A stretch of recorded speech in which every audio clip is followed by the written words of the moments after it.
Okay, so one of the new things in the new CorOS update, the 2.1 update, is the introduction of stereo cabs. And I'm going to do a quick video talking about what does that mean, what's the difference. So what I've got here today to test this out is I've got a basic preset. I'm using the new Matchless Chieftain model, and I've got the Chieftain cab, I've got the mono version and the stereo version. I've got those hooked up into one stump to switch.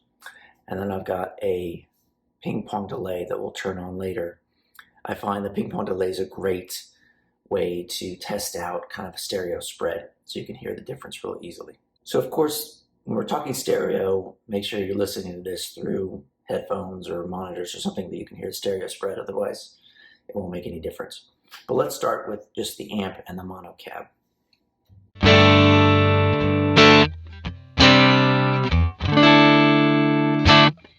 So pretty straightforward. If we switch to the stereo cab,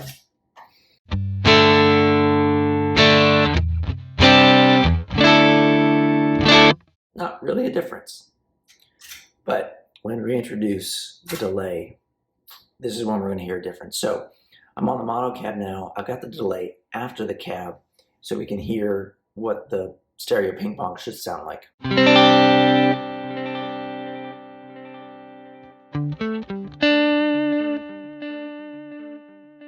So you hear the ping pong from left to right. So I did a video a while back on parallel processing on the quad cortex. You should go check it out if you haven't played around with that. But the basic premise is where you put the stereo effect in your signal chain makes a huge difference. So if I take that stereo delay and move it in front of the amp, which is a mono effect, so to speak, you'll hear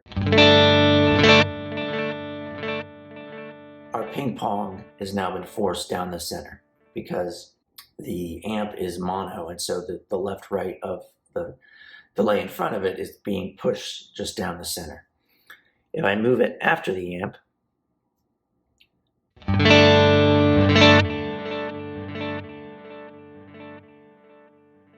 you'll hear the mono cab is doing the same thing. But if I switch to the stereo cab,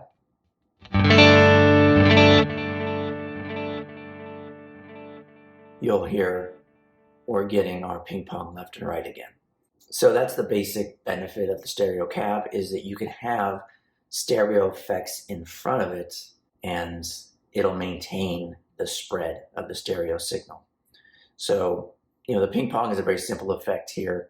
More likely, you're going to want to use things like maybe a stereo chorus.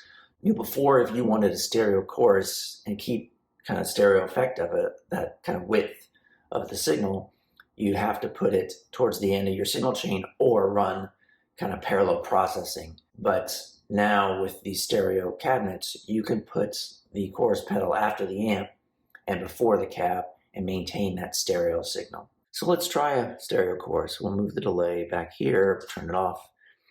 Let's add in, we'll use the dual chorus. We'll set the width as high as we can, and we will give it some more depth so we can hear this effect quite a bit. And here it is, the stereo cab. Turn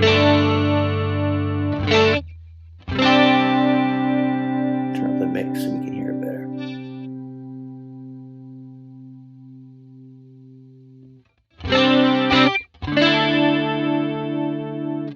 So with the mono cab,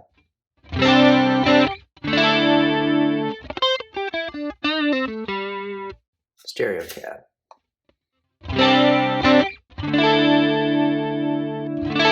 So that's the main benefit of the stereo cab, is that you can have that stereo effect in front of it and it's going to maintain the spread of the left-right signal.